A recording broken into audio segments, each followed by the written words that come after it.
मैंने तो अली भाई ऐसे ऐसे अच्छे अच्छे मर्दों को तबाही की तरफ जाते देखा है, पढ़े लिखे, career oriented in a positive way, यानी they were meant to have good careers, but they literally destroyed their marriages, destroyed themselves, their mentality, they are now stuck in this, इसको हॉरेंडस एक पिट कहेंगे, एक dark पिट, कि उन्हें आदतें ऐसी ऐसी पड़ चुकी हैं, ऐसी ऐसी एडिक्शंस में मुब्तला हो चुके हैं। ये जो वर्चुअल एक आप कह लें सेक्सटिंग की दुनिया, साइबर सेक्सटिंग या जो भी इसको कह लें आप, जो भी टर्मिनोलॉजीज़ हैं, they are literally looking after opportunities to talk to opposite gender, multiple girls.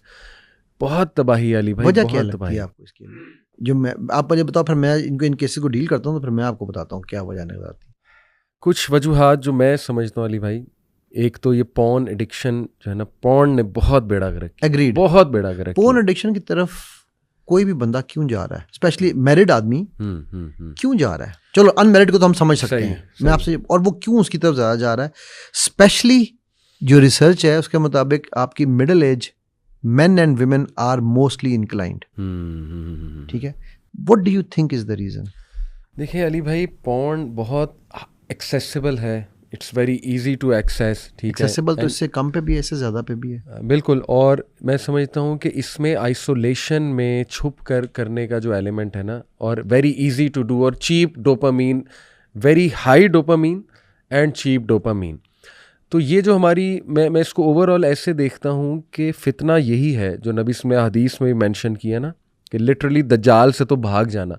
ये दज्जाली चीज़ें हैं, मैं समझता हूँ, जिनसे भागना चाहिए। ये टेक्निकली ठीक है ली, बट प्रैक्टिकली ये क्यों हो रहा है? जी, ये मेरी एक रिसर्च है। मैं सॉरी, ये बस एक बात अपनी बता दूं कि मैं ये समझता हूँ कि हमारे ब्रेन की रीवायरिंग प्रॉपर उसके मुताबिक हो चुकी है कि प्लेजर अब हमें वर्चुअल चीज़ों में मिल रहा है। ब्रिलियंट, ये मेरा जो है ना इस पे पर्सपेक्टिव। अच्छा, इसमें अली ये तो वो है जो टेक्निकल बात है, सही।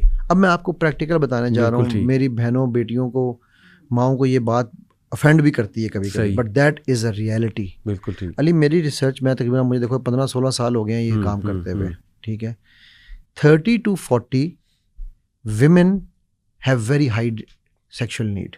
सही सही, ठीक है, ठीक। 40 to 50 their need subside and men's need rise. सही, जिसे हम मिड लाइफ क्राइसिस कहते हैं ना, ठीक। अच्छा, उसकी रीज़न क्या है? 30 to 40 में बंदा अपने आप को सेटल कर रहा होता है, प्रोफेशनली अपने आप को काम में लगा हुआ, ये चीज़ें कर रहा है। 40 के करीब आके वो 40, 41, 42 में आके वो थोड़ा सा स्टेबलाइज होता है। देन ही रियलाइजेस कि ओह now this is what I missed. औरत उस वक्त तक ठंडी हो चुकी होती है, सबसाइड हो चुकी होती है। अब वो क्या करती है, क्योंकि मेरे पास जो मेजॉरिटी मैरिड केसेस आते हैं, they are between the age of 35 to 45, ठीक है। अब वो क्या होता है, औरत कहती है क्या यही ज़रूरी है, क्या इसको यही चाहिए था मेरे से, जब मुझे ज़रूरत थी ये कहाँ था, ठीक, अब मेजर नहीं करना। अब उस वक्त बंदे के पास पैसा भी आ चुका है, ठीक, उसके पास टाइम भी है अब स्पेयर करने के लिए। बीवी उसको अपने से दूर कर रही है, सही, जो उसका राइट है, ठीक, जो दोनों का राइट है, बिल्कुल ठीक, वो उसको नहीं दे रही, ठीक है। अच्छा, और फिर उसके बाद वो उसको रिडिक्यूल भी कर रही है, लड़ाइयाँ भी हो रही हैं और बहुत बदमज़गी पैदा हो रही है रिलेशन में। अब अगर वो कहता है कि मुझे दूसरी शादी करनी है, तो पूरा मुआशरा उस पर थू करता है। सही। मैं अभी एक रिसेंट केस करके हटा हूँ, इसे मतलब 6 महीने पुरानी बात है। वो कहती थी कि ये जाके रोज किसी के साथ सोए, मुझे फर्क नहीं पड़ता, शादी की बात ना। बिल्कुल ठीक, बिल्कुल ठीक, ऐसे जुमले हमने भी सुने। ठीक हो गया। मैंने उससे पूछा, मैं कहा तो आप कहते जहन्नुम में तो ये जाएगा ना सोए। सही, मतलब मैं भी नहीं सोने दूंगी, ठीक, किसी और के साथ भी ना सोए, अगर इसने जन्नत में जाना है तो। ठीक होगी बात। नाउ ये मैं प्रैक्टिकल बता रहा हूँ, बहुत प्रैक्टिकल बात है, ठीक। अब हो क्या रहा है कि उस वक्त में जो बॉन्डिंग है वो होती है, टूटती है, एंड ईजीएस्ट एक्सेस इज बिल्कुल ऑन योर फोन। सही, ठीक।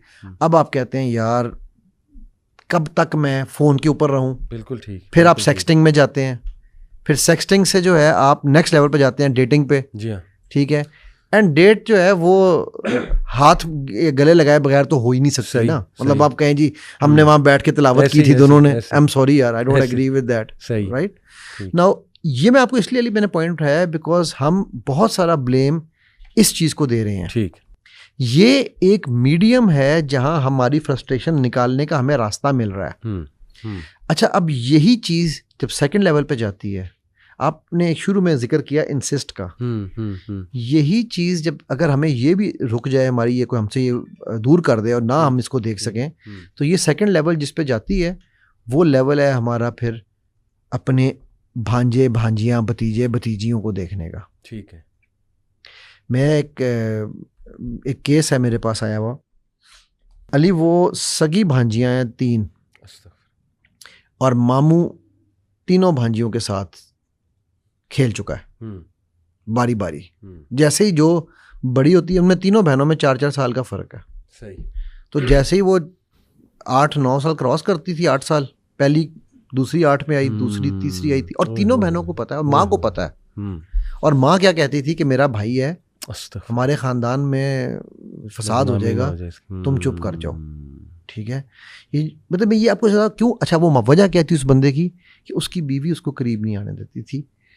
बैक स्टोरी ये थी। ठीक है, वो इसकी एक्सेस थी उसके पास, लेकिन वो एक्सेस थी जब वो दफ्तर होता था, घर आके बीवी उसका फ़ोन ले लेती थी, क्योंकि बीवी को पता चल गया था कि ये देखता है।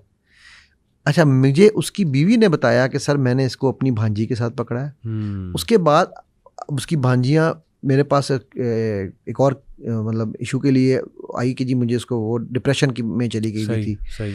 तो वो जब आई तो उसने बताया कि मेरे डिप्रेशन की वजह मेरा मामू है। सही। ठीक है।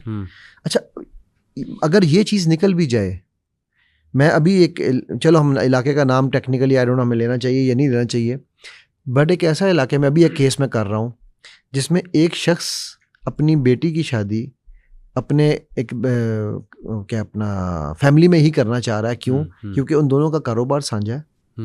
ठीक है। वो जो लड़का है वो इस बच्ची को, जो कि फर्स्ट, हमारे यहाँ पे एक और भी चीज़ है ना, कजन्स। सही। सही। ठीक है, तो कज़न तो साथ रह सकते हैं, कज़न है, बहन भाई हैं। ठीक, वो उस बच्चे ने इस बच्ची को ऑलरेडी वो मोलेस्ट कर चुका है, बल्कि रेप कर चुका है। सही। और मल्टीपल टाइम्स। ठीक। अच्छा, फिर वो इसके जो दूसरा कज़न है उसकी बीवी को प्रेग्नेंट कर चुका हुआ है, जो कि इनकी फैमिली में सबको पता है कि वो उन्होंने अबॉर्शन करवाया उसका। ठीक। फिर वो उसके अलावा वो कई और कज़न्स को कर चुका हुआ है ना। अब बात यह है कि ये जो एक्चुअल इशू है ना, एक हैबिचुअल मोलेस्टर है। अब वो इसलिए अपनी बेटी उसको दे रहा है कि यार कारोबार साझा है, अलग हो गया ना, पैसे चले जाएंगे, नुकसान हो जाएगा। पता है उस बंदे को, लड़की के बाप को सब बातें पता है। वो बच्ची कहती है आंसुओं से मेरे सामने रोई कि सर मुझे ये बताएं कि मेरे बाप को पता है या तो ना पता हो। सही। सही। मेरी माँ को पता है, जब उसने मेरे साथ किया मेरी माँ को पता था, मैं क्या करूं? बिल्कुल ठीक। ठीक। सो ये बताने का मेरा मकसद ये है कि जो हम सारे का सारा इल्ज़ाम इसको दे के, मैं समझ गया, हम अपने आप को मुक्ति नहीं दे सकते। अली भाई, ये बड़ा ज़बरदस्त प्रैक्टिकल आपने बात की जो समझ आने वाली है, और मैं इससे रिलेट भी इस तरह से कर गया हूँ कि हमारे पास काफ़ी केसेस सेम आते हैं।